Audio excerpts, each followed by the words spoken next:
think it was important. I wanted to sort of get away from the spotlight a bit and have a chance to have a real good mommy-daughter time where she could discover really who she is. And I just love how it's a melting pot of people from all over the world, all faiths, all background, races, all of us together just learning and growing. So I love my city. Yeah. I knew how difficult it would be on the kids. I mean, Donnie, Ivanka, and Eric were much younger, and it's a big toll.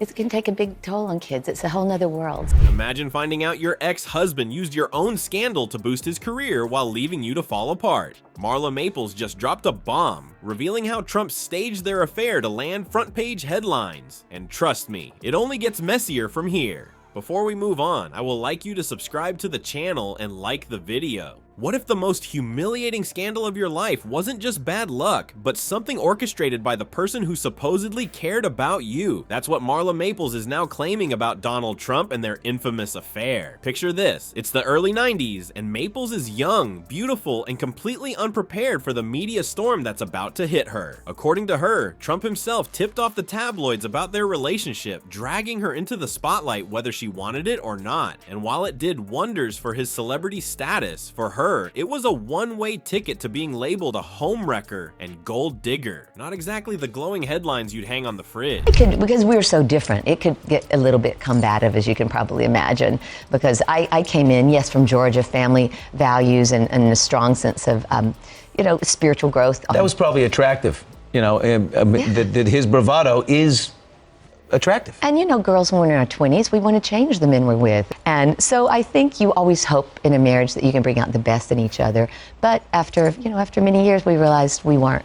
And then you have to move on. But here's where it gets even more bizarre. As the story goes, Trump allegedly told Marla, "This is going to be big, bigger than Sinatra and Ava Gardner," as if this whole thing was less about two people and more about creating a blockbuster sequel to the greatest love scandals of all time. And honestly, for him, it worked. The affair was splattered on the front pages of tabloids around the globe. It turned Trump into an even bigger name in pop culture, the kind everyone couldn't stop talking about, even if it was for all the wrong reasons. But for Marla, it didn't come with the same perks. Instead of champagne and magazine covers, she got harassment, insults, and a reputation that took decades to repair. What makes this worse is how familiar this story feels. Take a step back, and it's easy to see the disturbing pattern. Women like Marla often bear the brunt of public shaming when high-profile relationships take a nosedive. Has there been a point where you've been surprised by something the president has said or done?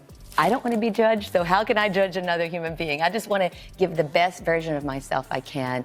And I just say to all my friends, let's just help lift this world, not bring it down. I just think life is about being ready for anything, and where you're gonna find the positive in all things. And I choose not to judge anybody else. Social media today probably would have torn her apart even faster. The world loves to vilify the woman. Meanwhile, powerful men get room to laugh it off, call it a misunderstanding, and move on to their next venture. The phrase "she knew what she was getting into" gets thrown around way too easily, as if stepping into a relationship with someone wealthy and famous comes with a signed waiver for public humiliation. Cultural commentators often point out how society gives men like Trump a pass. They're boys being boys. They're alpha males. Pick your excuse. Meanwhile, women like Marla are saddled with nasty stereotypes. Names like homewrecker don't wash off so easily. And it's not just them. Think about Monica Lewinsky, who couldn't even order coffee without someone making a joke at her expense for years. The system just isn't built to treat men and women involved in the same incident equally, and Marla's story fits right into that depressing mold. But back to Trump, because the scandal wasn't just something he survived, it's something he seemed to enjoy. That comment about Sinatra and Ava Gardner hints at someone who wasn't caught in an accident, but was steering the car full speed into chaos. Every leaked detail, every headline, it was all part of a bigger strategy to pump up his own celebrity image. It raises a chilling question. If he was capable of using the most intimate details of his personal life to climb the ladder, what else wasn't off limits? Did this need for control stop with the affair, or did it seep into every corner of his personal relationship? I just think the first moment I met him, I had a sense like I'd known him before. I think it was much deeper than just whatever you might feel. We had a sense of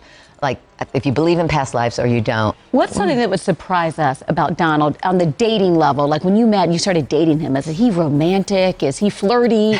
Like what's he like? Because we just see him one way, I think, very powerful. It was as if we didn't know each other. It felt like family, oddly enough. So he, of course, he's talking about everything he owns and has. But I saw a vulnerable man, and I like vulnerability in people. How many exes really agree? I mean, they're exes for a reason, right? For a reason. And it would be a tremendous disservice to Tiffany, who doesn't I just want benefit that from that. child to be right in the middle and just be able to love both of us. And that's the part Marla's revelations make crystal clear. This wasn't just a simple affair gone public. According to her, it was a calculated move by a man who was always playing the long game. While she was juggling the fallout, dealing with a tarnished reputation, and struggling to maintain some semblance of normal life, he was thriving, grinning for the cameras, and riding the wave straight to the bank. If that's not a case study in how personal relationships can be turned into PR strategies, I don't know what is. So what's the real takeaway from all this? Marla's story gives us a peek behind the curtain at Trump's ability to use people as if they were props, tools to further his image, his power, and his drive for constant attention. And while it's easy to focus on the flashy headlines and cheating scandals, this goes deeper. It paints a picture of someone who saw relationships not as partnerships but as opportunities, with everything, even the scandal itself, carefully choreographed to keep him in the center of attention. But what about the aftermath? The gossip columns and tabloid covers aren't the full picture, because it wasn't just Marla's image that took a beating. The emotional toll of being married to someone who thought this way, someone who used their personal life as a stage, was devastating too. And that's where we're heading next, into the heart of their marriage, where the public humiliations continued, even after the ink on the wedding certificate was dry. Stay tuned, because if you thought his affair was calculated, wait until you hear how he treated her during the rest of their time together. Sorry, Donald, if I'm saying you're vulnerable at a time, but you know, he knows how to get what he wants, and that's what's important, and draws the energy of people together. There's a misconception, right? That, I mean, you are classy the way you discuss this because you are a classy woman from Southern values and the whole thing. You know, the truth is there's a lot of misconceptions about I walked away a multimillionaire. No way! You saw me working my butt throughout school. I was always working hard, and he's the father of my child.